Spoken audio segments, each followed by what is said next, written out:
नमस्कार। पाँच बत्ती में आपका स्वागत है। पाँच बत्ती की रोशनी में आज रहेंगी उषा प्रियमवदा। उषा प्रियमवदा हिंदी साहित्य का जाना पहचाना नाम है। उनकी 55 खंबे लाल दीवारें, रुकोगी नहीं राधिका और शेष यात्रा जैसी अनेक ऐसी पुस्तकें हैं जिन्हें पढ़ते हुए हमारी पीढ़ी के लोग बड़े हुए हैं। जीवन के 90 वसंत वे देख चुकी हैं, लेकिन आज भी वे बहुत सक्रिय हैं, हंसती हैं, खिलखिलाती हैं, फेसबुक पर भी अक्सर दिख जाती हैं। उषा प्रियमवदा पिछले 50 साल से अमेरिका में रह रही हैं। उनके बारे में ये मशहूर है कि आमतौर पर वे किसी से मिलती जुलती नहीं हैं और ईमेल का भी जवाब नहीं देती। इन हालात में भी पता नहीं कैसे उन तक मेरी आवाज़ पहुंच गई। भला हो इस नई तकनीक का कि जयपुर के तार अमेरिका से जुड़ गए और संवाद कायम हो गया। देखिए उनके साथ मेरी एक छोटी सी मुलाकात।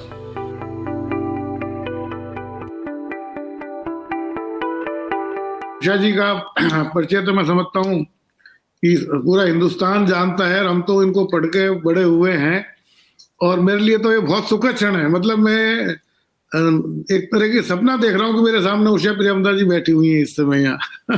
और मैंने आपको लिखा था, मैं पीछे ही रहती हूँ और लोगों ने काफी भ्रामक बातें फैला रखी हैं। वो तो मेरी हिचक है या संकोच कहिए, उसको लोग मालूम नहीं क्या समझते हैं कि मैं ईमेल का जवाब नहीं देती, मैं भारत आती हूँ किसी से मिलती नहीं हूँ।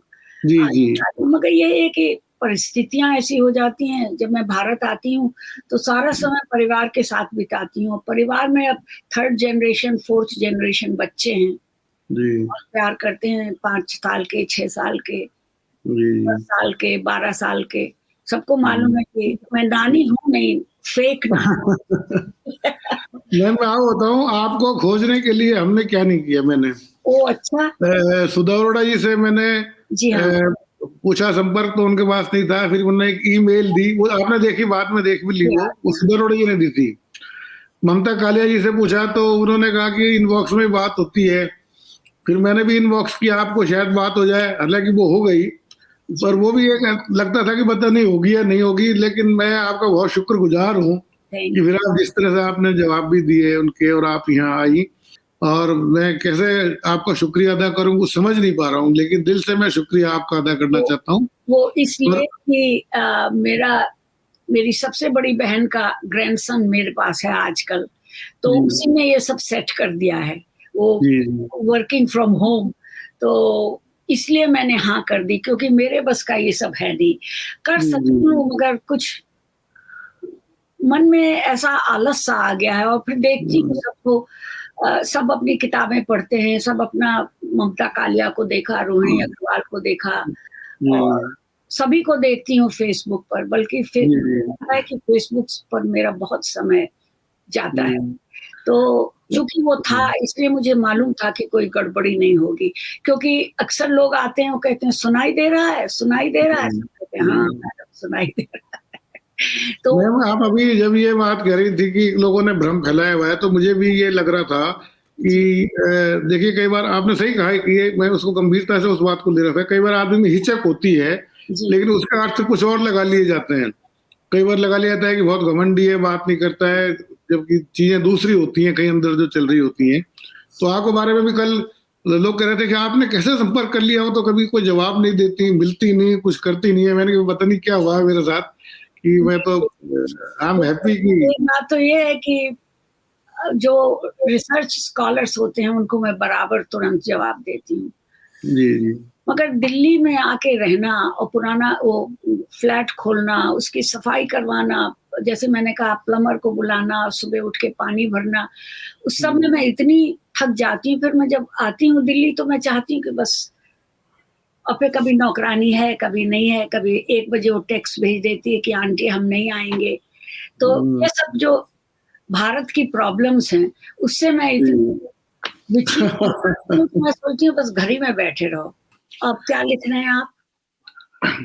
मेरा एक कहानी, मैंने ये कोविड पीरियड पर की एक्सपीरियंसेस पर एक कहानी संग्रह आ रहा है मेरा। अच्छा, बहुत अच्छा। कुछ इस तरह की कहानियां हैं कि जो आमतौर पर लोग उनको छूते नहीं है विषयों को, जैसे जो फूलों की खेती करते हैं और अचानक लॉकडाउन शुरू हुआ जी तो हाँ, फूल जो है वो तोड़ इसलिए नहीं पाए कि लेके कहाँ जाएं, गाड़ियां नहीं, कोई साधन नहीं, कोई ले कहाँ जाएं, मंदिर बंद, दुकानें बंद, जी हाँ, तो खेत में खड़े खड़े ही फूल सूख गए। जी, और उसमें एक प्रेम कहानी भी है कि वो आदमी जो है वो शहर में जिसे प्रेम करता था, गांव में आके शहर में प्रेम सूख रहा है, गांव में फूल सूख रहे हैं उसका।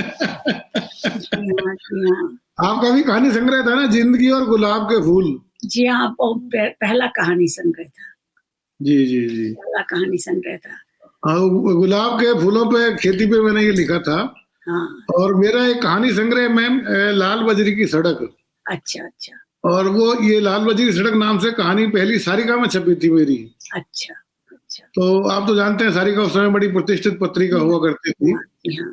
तो लाल बजरी की सड़क से मुझे इसलिए ख्याल आया, शायद हो सकता है आपको पढ़ते पढ़ते ही हमने 55 खंबे लाल दीवारें से लाल बजरी की सड़क पे आ गया हूंगा मैं। जी हाँ, जी हाँ। हाँ, मैं वैसे आप कैसे भारत, मैं थोड़ा लोगों की बहुत उत्सुकता थी कि मैम से मिलना बड़ा मुश्किल होता है, वो थोड़ा उस तरह से बाहर भी रहती हैं ये, तो ये हिंदुस्तान से बाहर जाना ये सब कैसे हुआ वो? मैं इंग्लिश पढ़ाती थी और तब शुरू ये अमेरिका और भारत का आना, ये अर्ली 60s की बात है। लेडी श्री राम कॉलेज में? नहीं, मैं लेडी श्री राम छोड़कर मैं इलाहाबाद यूनिवर्सिटी आ गई अच्छा, थी। इलाहाबाद यूनिवर्सिटी में, राइट यहाँ राइट। 2 साल वहाँ थी, तो वहाँ से फिर मैंने अप्लाई किया फुल ब्राइट के लिए, अमेरिकन लिटरेचर पढ़ने के लिए। जी क्योंकि विभाग अमेरिकन लिटरेचर की वो छोड़ना चाहता, तो मुझे फुल ब्राइट मिल गई। तो जी मैं आई, अकेली आई, तो परिवार में तो नहीं, मेरे भाई और मेरी माँ तो बहुत सपोर्टिव थी, मगर आस-पास जी। के लोगों ने बहुत हल्ला-गुल्ला किया। मगर अच्छा। खैर, मेरे भाई जो थे, वो बहुत प्रसिद्ध स्वतंत्रता सेनानी थे, उनका नाम था जी शिवलाल सक्सेना। जी। हमेशा वो रिबेल ही रहे, कभी वो रूलिंग पार्टी में नहीं रहे, जवाहरलाल नेहरू से लड़ते रहे। अच्छा। और इंदिरा गांधी ने उन्हें इनवाइट भी किया कांग्रेस में आ जाने के लिए, मगर नहीं आए वो। कृपलानी साहब के साथ उन्होंने काम किया। उनके बहुत अच्छे गोविंद वल्लभ पंत, लाल बहादुर शास्त्री। तो जो मेरा संधि काल बीता, ये स्वतंत्रता संग्रामी जो बड़े-बड़े पद पर आ गए थे, मगर ज़्यादातर वो लोग अविवाहित थे, क्योंकि जी रानी तो बीत गई थी जेल में और लड़ते-झगड़ते। तो उनके साथ बैठ के सुनते-सुनते, पढ़ते-पढ़ते, और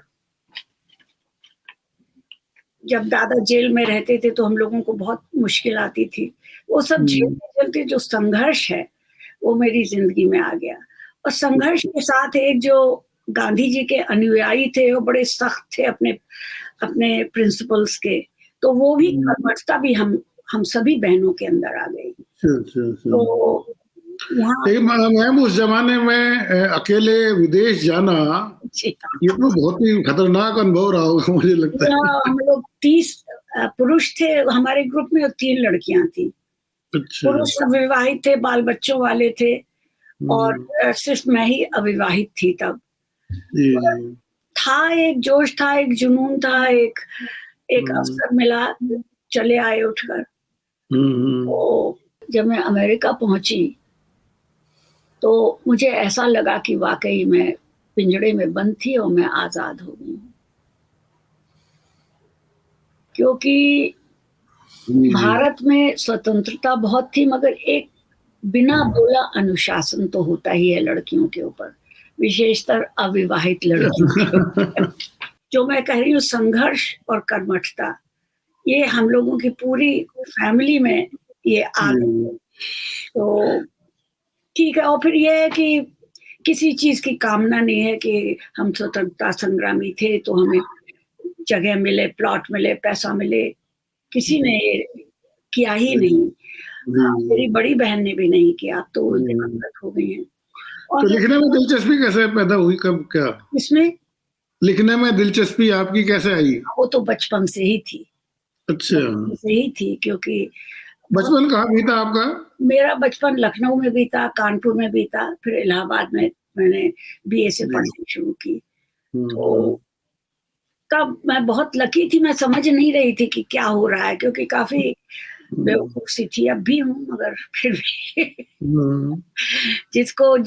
जो लोग कहते हैं, मेरी सारी फ्रेंड्स कहती तुम में सियानपत नहीं है बिल्कुल, वो हमारी किसी में नहीं थी। तो हमारे जो बहनोई थे, मैं बड़ी बहन के पास रहती थी, तो हमारे बहनोई थे और रघुपति साहब फिराक के छोटे भाई। हाँ, इलाहाबाद थे वो भी। यहाँ तो फिराक साहब तो रोज ही शाम को आते थे, अपना शायरी शेरों की बात करते थे, सलाह देते थे। बच्चन जी भी उनके बहुत अच्छे फ्रेंड थे, सुमित्रानंद पंत भी आते थे। तो मेरा बचपन इन्हीं लोगों के बीच बीता, मतलब बचपन क्या, यौवन काल। तो तब से मुझे सीरियस लिखने की वो हुई, तब मैंने पहली रचना याद है आपको, कब कहाँ छपी, क्या होती? हाँ, मैं तो कॉलेज में थी, तो शायद 1953 में, 53 में, शायद आप तब तक पैदा भी नहीं हुए होंगे। तो ऐसा था कि कहानी मैंने लिखी, उसका नाम था लाल चूनर। तो वो मेरी पहली कहानी थी। और तब मैंने सरिता में बहुत कहानियां लिखी और बहुत छपी। अच्छा। और दिल्ली प्रेस ने एक संग्रह भी लिखा था, फिर वसंत आया। अब वो विश्व प्रकाशन ने, उसमें सिर्फ मैं उषा लिखती थी, उषा प्रेमवदा की लिखती थी। तो उषा के नाम से उन्होंने उषा प्रियंवदा के नाम से छापा है, मगर हिंदी के प्रकाशन लोगों से मैं कहती हूँ जो बनाए सो करो। उनसे उलझना बड़ा मुश्किल है। तो किसी ने मुझको पोस्ट किया कि उषा प्रियंवदा के नाम से फिर वसंत आया है। तो मैंने क्लेम कर ली है वो कहानियां, क्योंकि मेरा पार्ट है वो। फिर एक अंतराल आया मेरे जीवन में, जबकि लगा कि कुछ सीरियस लिखना चाहिए इन सब की संगत से। मैंने कहा ये उषा नाम तो जरा हल्का लगता है, उसमें बहुत बातचीत हुई। फिर प्रियंवदा मेरी माँ का नाम था। तो मेरे बहनों ने ही सुझाया कि तुम उषा प्रियंवदा के नाम से क्यों नहीं लिखती। तब 1956 में मेरी पहली कहानी उषा प्रियंवदा के नाम से कल्पना में छपी थी।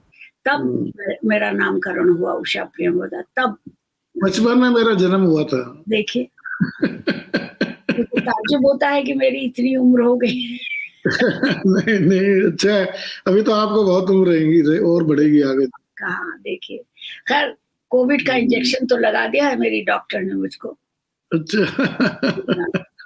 अच्छा मैम, अभी भी लिख रही हैं आप? अभी भी लिखती हैं? जी हाँ, अभी एक उपन्यास लिख के खत्म किया, छोटा सा उपन्यास है। और वो भी नितांत प्रेम कहानी है। 90 साल की उम्र में प्रेम कहानी नहीं लिखेंगे तो फिर कब लिखेंगे। नितांत प्रेम कहानी है। और बहुत कुछ उपन्यास, 55 खंबे के बाद की श्रृंखला में दूसरा उपन्यास, ये जानबूझ के मैंने वैसा लिखा है, छोटा छोटा कलेवर है उसका। और कुछ संस्मरण लिखे हैं मैंने, संस्मरण कहिए, आत्मकथा कहिए। 2 चैप्टर्स मैंने भेजे हैं जो सुधा ओम ढींगरा विभोंस्वर प्रकाशित करती हैं यहाँ से, मगर उन्होंने लिखा कि टाइपिस्ट मेरी हैंडराइटिंग नहीं पढ़ पा रहा है। तो ये प्रॉब्लम। और जब मैं कंप्यूटर पे टाइप करती हूँ तो कुछ आलस की वजह से मेरा पूरा स्टाइल ही बदल जाता है, क्योंकि जो हाथ से लिखने में दिक्कत नहीं होती, इसे कंप्यूटर पे टाइप करने में दिक्कत होती है, तो इसलिए कंप्यूटर से नहीं। अमेरिका में कितने साल हो गए मैम आपको? मुझे 50 साल तो हो ही गए अमेरिका में। लेकिन भारत की याद आती है? हाँ, आती है, हर साल आती हूँ मैं भारत। और मैं वहाँ मिलती जुलती इसलिए नहीं हूँ कि अब मेरे पास कोई साधन नहीं रहा है वहाँ पर। एक फ्लैट है जिसमें मेरी बहन रहती थी, वो खाली पड़ा रहता है जी। तो भारत में तो आपको मालूम है, जब मैं जाती हूँ तो फिर पानी लगाओ, प्लम्बर बुलाओ, ये सब करो, और फिर उसके बाद अकेली बैठी रहती हूँ, तो कहीं आना जाना जरा मुश्किल होता है, क्योंकि वाहन रखना जरा मुश्किल है मेरे लिए अकेले, और कुछ दिन के लिए। आपका जो पढ़ाने का विषय तो अंग्रेजी रहा है? जी हाँ, मगर यहाँ लेकिन कहानियां उपन्यास आपने हिंदी में लिखे सब? जी हाँ। वो ये कैसा हुआ? वो इसलिए कि फिराक अंग्रेजी पढ़ाते थे, उर्दू में लिखते थे, और बच्चन जी अंग्रेजी पढ़ाते थे, हिंदी में लिखते थे। तो एक दिन हम लोग बैठे हुए थे, कुछ बात हो रही थी, तो बच्चन जी ने मुझसे कहा कि देखो, अंग्रेजी पढ़ो, अंग्रेजी पढ़ाओ, मगर लिखो हिंदी में। तो एक महामंत्र था मेरे लिए, वो बात चुप कर रह गई। तो मैं अपनी जिंदगी में 2 गुरु मानती हूँ जिन्होंने मेरी जिंदगी की दिशा निर्धारित की।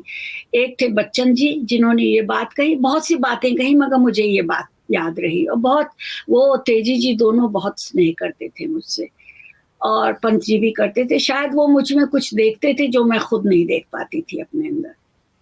और दूसरी बात जो मैं कह रही हूँ आपसे, जो मेरी दूसरी गुरु थी शिवरानी देवी, मैं तब 55 खंबे लिख रही थी, इलाहाबाद में पढ़ाना शुरू कर दिया था। तो श्रीपत राय जो थे, प्रेमचंद के बेटे, वो मेरे बहनोई जीजा जी के बहुत अच्छे मित्र थे। तो एक दिन वो शाम को आए, बोले कि मेरी माँ आई हुई है। तो हम बड़े खुश हुए, फौरन रिक्शा लिया, वो बहुत दूर रहते थे। रिक्शा लेके गए तो शिवरानी जी बैठी हुई थी, तो खाट पर कुछ बिस्तर नहीं था, ऐसी बैठी हुई थी। मैंने नमस्कार किया, बैठ गई। तो क्या उनका चेहरा था, क्या उनके ऊपर तेज था चेहरे के ऊपर। पूछी क्या करती हूँ, मैंने कहा अंग्रेजी पढ़ाती हूँ। और तो मैंने कहा कि लिखती भी हूँ, एक उपन्यास लिख रही हूँ। तो उन्होंने कहा देखो, कुछ भी करो मगर नौकरी मत छोड़ना, क्योंकि हिंदी का लेखक अगर हिंदी पर रहेगा तो बहुत, उसकी बहुत दुर्दशा होगी। तो हमने कहा जी हाँ, मैंने प्रेमचंद घर में पढ़ा है। वो बात मेरे दिमाग में ऐसी घुसी कि मैंने बराबर नौकरी करी। कभी ऐसा नहीं हुआ कि मैंने छुप कहा कि चलो मैं फुल टाइम लेखक बन जाऊं। कुछ दौर ऐसा था कि बड़ा जोश था लोगों में, जिन लोगों ने भारत की परतंत्रता देखी थी और जो इन्वॉल्व रहे थे उसकी लड़ाई में, उन लोगों ने अपने देश के प्रति, अपनी भाषा के प्रति बहुत बहुत प्रेम था। वाह, क्या बात, प्रेम था। तो और पंत जी तो हिंदी में लिखते ही थे। तो इसलिए मुझे लगा कि फिराक इतने नामी शायर हैं, तब मुझे नहीं मालूम था इतने नामी शायर। तो बाद में विराग जी के साथ कोई घटना याद आती है आपको? हाँ, वो बहुत बातें करते थे मुझसे। जैसे उन्होंने तब मैंने 55 खंबे लिखना शुरू नहीं किया था। अब उन्होंने एक दिन ऐसे बैठे बैठे शाम को रोज आ जाते थे, कभी धुन में होते थे, कभी सोबर होते थे, बहुत बातें करते थे। तो एक बात मुझे उनकी याद है, उन्होंने कहा कि देखो, प्रेम कहानी तब लिखना जबकि किसी से प्रेम ना हो। प्रेम ना हो, हाँ, ये नहीं कि 18 साल की उम्र में प्रेम है तो कहानी लिख दी। 40 साल की उम्र में पहली प्रेम कहानी लिखना। इतनी उन्होंने बातें मुझसे शेर व शायरी की कही, मगर ये बात मेरे मन में अटक गई। तो फिर आपने पहली प्रेम कहानी कब लिखी फिर? मेरी तो सारी कहानियां प्रेम कहानियां हैं, मगर 55 खंबे जब मैंने लिखी तो नील की बहुत ठुड़ाई हुई, मगर वो तो काल्पनिक था। मुझे मालूम नहीं कि वो कल्पना मुझे कैसे आई। तो उन्होंने कहा, बच्चन जी ने भी, ये लोग सब बातें करते रहते थे, आपस में बैठते थे शेर व शायरी की, और इसलिए मैंने हिंदी में लिखना शुरू किया। और जब मैं यहाँ अमेरिका आई तब भी अंग्रेजी में लिखा कुछ, एक उपन्यास लिखा, एक कहानी। वो नहीं, फिर छपाया नहीं उसको मैंने। अच्छा। हाँ, कुछ उसके साथ दिक्कत हो गई। फिर क्यों? जो एजेंट थी वो चली गई, दूसरी एजेंट आई, उसने बहुत कहा ये करो वो करो। वो जो फॉर्मूला होता है जिसमें भारतीय लेखक जो लिखते हैं अंग्रेजी में नॉवल, वेस्टर्न लोगों के लिए, जैसे व्हाइट टाइगर है, अरविंद अडिका को बहुत उस पर पुरस्कार मिले हैं। तो एक फॉर्मूला होता है भारत में लिखने का, जैसे झुम्पा लाहिरी ने भी बहुत से उपन्यास, कई उपन्यास लिखे हैं, वो ऐसी हैं, मगर उनको तो भारत का एक्सपीरियंस नहीं है। पिता, आपने जो उपन्यास लिखा था अंग्रेजी में, उसका नाम क्या था? उसका नाम था सीक्रेट रिवर। तो उसमें मैंने ये आइडिया लिया था कि जैसे वो कहते हैं कि एक काशी है, एक अंतरकाशी है। हमारे जी अंदर एक सरिता बहती रहती है। जी जी तो वो था कि किस तरह से एक खैर फिर वो बाद में उपन्यास मैंने हिंदी में लिखा, उसका नाम अंतर्वंशी है। अच्छा अच्छा जी हाँ, वही उपन्यास है जो मैंने अंग्रेजी में लिखा। हम्म। हिंदी में थोड़ा-सा बदल गया है, मगर जी जी कथा कथा वस्तु उसकी वही है।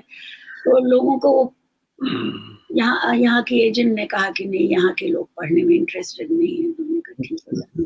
मगर यहाँ के जो लोग हैं, जो छवि है भारत की या इंडिया की या अफ्रीका की, वो उसको बदलना नहीं चाहते। अगर आप उससे अलग हट के कुछ लिखें, तो उसको जी पढ़ने वाला कोई नहीं है। आप अच्छा बम्बई के स्लम्स पर लिखिए, बहुत बिकेगी किताब। अच्छा अच्छा जी हाँ। और ये लिखे नौकर है, मालिक है, हम्म, जाति है, अरेंज मैरिजेस हैं, वो किताबें बहुत हम्म। बिकती हैं। अरे बच्चन जी की कोई आपको घटना याद आती है जो कोई दिलचस्प घटना? हाँ, एक तो जब उनकी सतरंगिनी निकली थी, जी तब अमिताभ बच्चन 13 साल के थे। हम्म। तो हम लोग उनके घर गए थे उन्हें बधाई देने। अच्छा तो वो कहने लगे कि जब मैं ये कविता पढ़ता हूँ, मैं इसलिए खड़ा रहा कि तुम मुझे पुकार दो, तो एकदम से अमिताभ बच्चन कूद पड़ते हैं। दरवाजे के ऊपर चढ़ के बैठे रहते हैं और नीचे कूद हाँ पड़ते हैं। अच्छा और मैं बम्बई जाती हूँ और रहती हूँ, अमिताभ बच्चन के बहुत घर के पास रहती हूँ, मगर मैंने कभी उन्हें कौन? नहीं किया कि मैं बच्चन जी की शिष्या थी, कि मैं आपसे मिल चुकी हूँ, या तेजी जी बहुत हम्म, स्नेह करती। बस वही हम्म, ये बड़े लोगों से मिलने-जुलने से, उनसे कुछ करने की कुछ सही। इच्छा नहीं है। जैसे हमारे भाई में नहीं थी, वैसे हम लोगों में भी नहीं। अच्छा सुमित्रा नंदन पंत जी के साथ भी कुछ यादें हैं आपकी? हाँ, वो बहुत बातें करते थे, बहुत बातें करते थे। और जैसे ज़्यादातर वो जब भी मैं उनके घर जाती थी, तो अपने छोटा-सा उनका बगीचा था, उसमें टहलते हुए, गुनगुनाते हुए अपना मैला-सा पजामा कुर्ता, ये सारे लेखक, फिराक साहब भी मैला-सा पजामा कुर्ता पहन के शायरी लिखते थे। पंत जी भी कुछ घर का धुला, बिना आयरन किया कुर्ता पजामा पहने टहलते रहते थे, गुनगुनाते रहते थे और मुझे बताते थे, देखो ये फूल है, ये लता है। तभी से फूलों के प्रेम मुझे पंत जी की जी संगत जी से हुआ था। और तो ये उषा जी मैंने जितनी देर आपसे बात की वो मेरा अपने क्षण थे, मेरा अपना सुख था। जी हाँ, और जी जी आपका साक्षात्कार पढ़ा तो मुझे पाकिस्तान की, मगर मैं पाकिस्तान जाती हूँ तो मैं भारतीय की तरह नहीं जाती हूँ, मैं हाँ पाकिस्तान जी की हाँ तरह जाती हूँ। जी तो उर्दू ही बोलती हूँ, सिर ढकती हूँ, अच्छा जी लगता जी है, अच्छा जी लगता जी जी बहुत बहुत शुक्रिया।